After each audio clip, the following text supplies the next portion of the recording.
1 सितंबर का दिन अफगानिस्तान के लिए एक महा त्रासदी लेकर आया। रविवार देर रात को रिक्टर स्केल पर 6.0 तीव्रता पर आए भूकंप में सैकड़ों लोगों की मौत हुई और हजारों लोग घायल हो गए।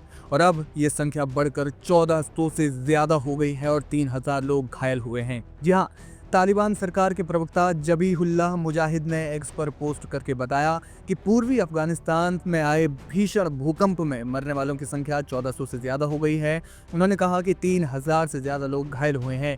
जीवित बचे लोगों की तलाश में इलाके में बचाव दल का तलाश अभियान जारी है। वहीं एसोसिएटेड प्रेस की रिपोर्ट के मुताबिक एक अधिकारी ने मंगलवार को उन्हें बताया कि भूकंप में मरने वालों की संख्या 1400 से ज्यादा हो गई है और ये संख्या लगातार बढ़ रही है। उन्होंने बताया कि भूकंप की वजह से कुछ इलाकों में भूस्खलन हुआ, जिससे सड़कें अवरुद्ध हो गई।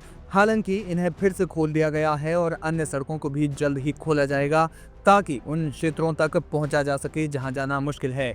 आपको बता दें कि रविवार देर रात को अफगानिस्तान के कई प्रांतों में 6.0 तीव्रता का भूकंप आया, जिसने कई गांवों को तहस नहस कर दिया। ज्यादातर लोग मिट्टी की ईंटों और लकड़ी से बने घरों के मलबे में फंस गए। घायलों को अस्पताल पहुंचाने के लिए हेलीकॉप्टरों का उपयोग किया जा रहा है। सहायता एजेंसियों ने बताया कि उनकी टीमें उबड़ खाबड़ इलाकों और टूटी सड़कों के कारण सबसे सुदूर क्षेत्रों तक पैदल पहुंच रही है। तालिबान सरकार ने अंतर्राष्ट्रीय मदद की अपील की है।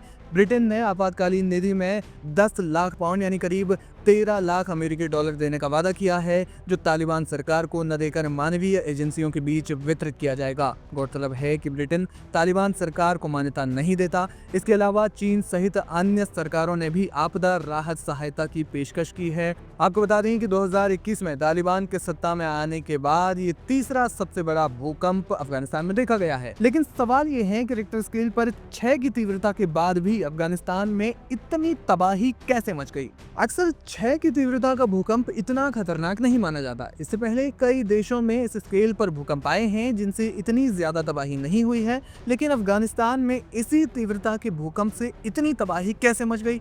दरअसल अफगानिस्तान में भूकंप का लंबा इतिहास रहा है, लेकिन सबसे ज्यादा मौतों की वजह फॉल्ट लाइन बनती है। भूकंप आने के पीछे 2 बड़ी वजहें होती हैं। पहला, टेक्टोनिक प्लेटों में होने वाली हलचल। 90% भूकंप की असली वजह यही होती है। दूसरी वजह है फॉल्ट लाइन का खिसकना। आसान भाषा में समझे तो जमीन की गहरी दरारों में हलचल। इसके अलावा ज्वालामुखी विस्फोट के कारण मैग्मा दबाव बनता है और जमीन हिल सकती है।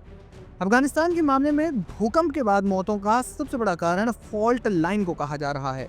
फॉल्ट लाइन को समझें तो ये धरती की वो दरार है जहां जमीन के हिस्से आपस में रगड़ते हैं या सरकते हैं। जहां पर ऐसा ज्यादा होता है, वहीं आने वाले भूकंप सबसे ज्यादा तबाही लाते हैं। जानकार मानते हैं कि फॉल्ट लाइन पर भूकंप ज्यादा आते हैं। भूकंप आने वाली टेक्टोनिक प्लेट्स हर साल कुछ सेंटीमीटर खिसकती हैं। इनके बीच एनर्जी पैदा होती है और जब ये एनर्जी अचानक रिलीज होती है तो जमीन हिलती है। यही भूकंप की वजह बनती है। ब्रिटिश जियोलॉजिकल सर्वे के भूकंप विज्ञानी ब्रायन बैप्टी कहते हैं कि अफगानिस्तान का जानलेवा भूकंप दुनिया की सबसे शक्तिशाली और एक्टिव भूकंपीय शक्तियों में से एक का परिणाम था। इस भूकंप के पीछे वही पावर है जिसने हिमालय, कराकोरम और तिब्बती पठार का निर्माण किया है, यानी भारत और यूरेशिया प्लेटों का टकराव। भारत हर साल लगभग 45 मिलीमीटर की दर से यूरेशिया की ओर बढ़ रहा है। ये टकराव क्षेत्र पृथ्वी के सबसे भूकंपीय रूप से सक्रिय क्षेत्रों में से एक है, जो हर साल दुनिया भर में जारी होने वाली सभी भूकंपीय ऊर्जा का लगभग 15% तक पैदा करता है। इस भूकंपीय क्षेत्र में मौजूद उत्तर पूर्वी अफगानिस्तान भूकंपों के इतिहास के लिए जाना जाता है। इस क्षेत्र में सन 1900 के बाद से 7 तीव्रता के 1 दर्जन से ज्यादा भूकंप आ चुके हैं। अफगानिस्तान में आया भूकंप हाल के वर्षों की सबसे घातक प्राकृतिक आपदा मानी जा रही है और राहत कार्यों में अंतर्राष्ट्रीय सहायता की कमी एक बड़ी चुनौती बनी हुई है।